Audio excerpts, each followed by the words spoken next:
a maior faxina da história do Rio de Janeiro. Nós defendemos que organizações criminosas sejam colocadas como terrorista. Sabe o que nós precisamos como país para dar certo? Nós precisamos de paz. E para se estabelecer a paz, precisa acabar com aqueles que estão tirando a nossa paz. A maior faxina da história do Rio de Janeiro. 60 criminosos mortos que estavam criando um cenário de guerra em um local onde as pessoas são subordinadas ao tráfico. E aqui eu digo isso com muita tranquilidade, porque olha só, um pai de família com 2 crianças é assassinado brutalmente e a esquerda comemora, zomba e brinca. Daí, traficante é morto pela polícia e eles estão de luto. Deve ser porque perderam 60 eleitores hoje. E aí eu te digo, meus senhores, cadê a soberania que vocês tanto arrotam? Que soberania é essa? Que o morador da favela não tem soberania nem sobre a sua casa, não tem soberania sobre a sua cidade, sobre o seu estado. Essa é a soberania que a esquerda está dizendo para você. Vocês representam o que há de pior nesse país. É exatamente isso.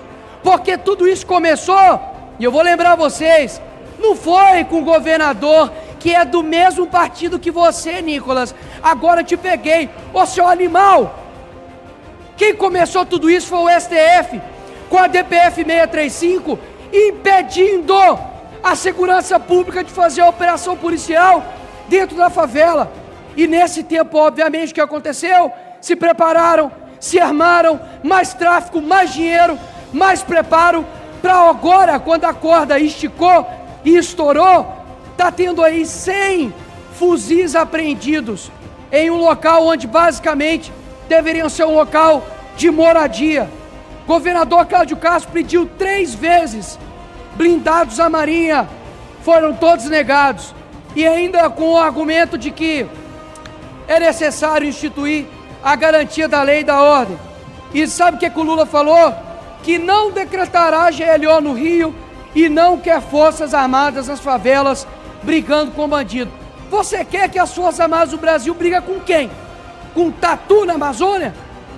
As forças armadas precisam fazer o seu papel quando necessário, assim como foi feito quando o Braga Neto, que agora está preso, mas poderia estar atuando como criminoso quando ele colocou a GLO na época do Temer lá no Rio de Janeiro. E um dos lírios do campo que morreram hoje, que inclusive vocês de esquerda, nenhum falaram sobre os 60 mortos que eram criminosos e estão pintando como se fossem vítimas da sociedade. Um que morreu, sabe quem foi, Domingos? Foi o líder dessa organização criminosa, que era investigado por 100 homicídios, incluindo crianças. Aí me vem falar que isso é culpa do governador. Ô animal, olha os estados que o PT governa, vai lá ver. A Bahia, infelizmente, das 10 cidades mais perigosas do país, 5 estão ali na Bahia. E quem disse que traficantes são vítimas não somos nós. Pelo contrário, nós defendemos que organizações criminosas sejam colocadas como terrorista. E quem negou essa classificação não fomos nós.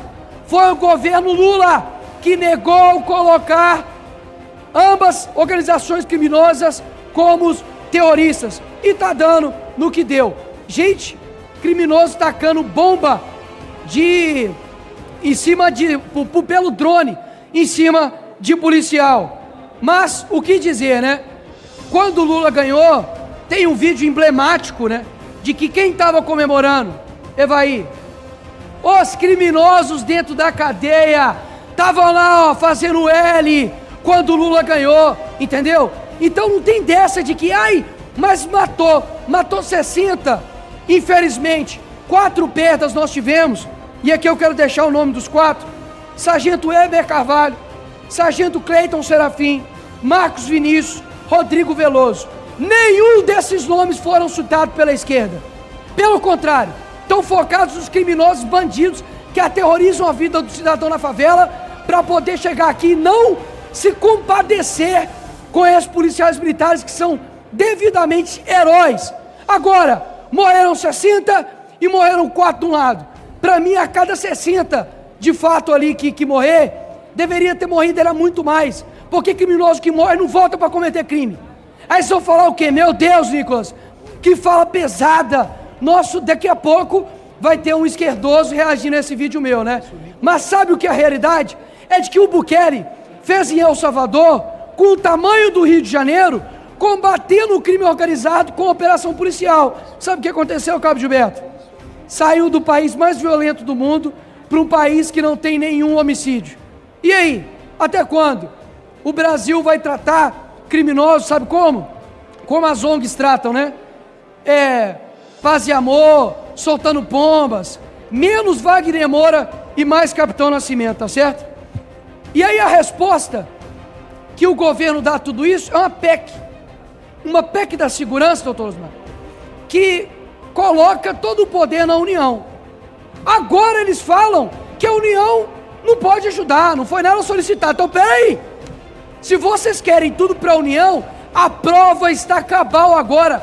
Vocês não conseguem comandar um país, muito menos combater a segurança pública. E aqui no nosso país, infelizmente, eu nasci numa favela que hoje, inclusive, também está dominada pelo crime organizado, e 50 milhões de pessoas no Brasil vivem sob o jugo do crime organizado.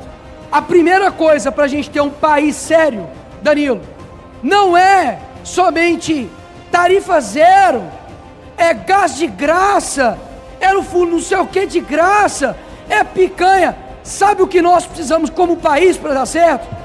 Nós precisamos de paz.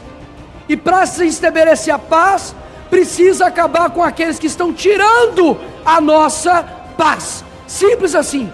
Parem de acreditar nessa conversa que pode parecer bonita, pode ter uma voz fofa, talvez querendo dizer que na verdade tem que fazer assim e assim, mas o que essas organizações criminosas precisam é de repressão séria, é que eles cumpram pena fora do país, se possível sejam extraditados, que se coloque a organização criminosa como terrorista aqui no Brasil, porque de fato é aquilo que eles são.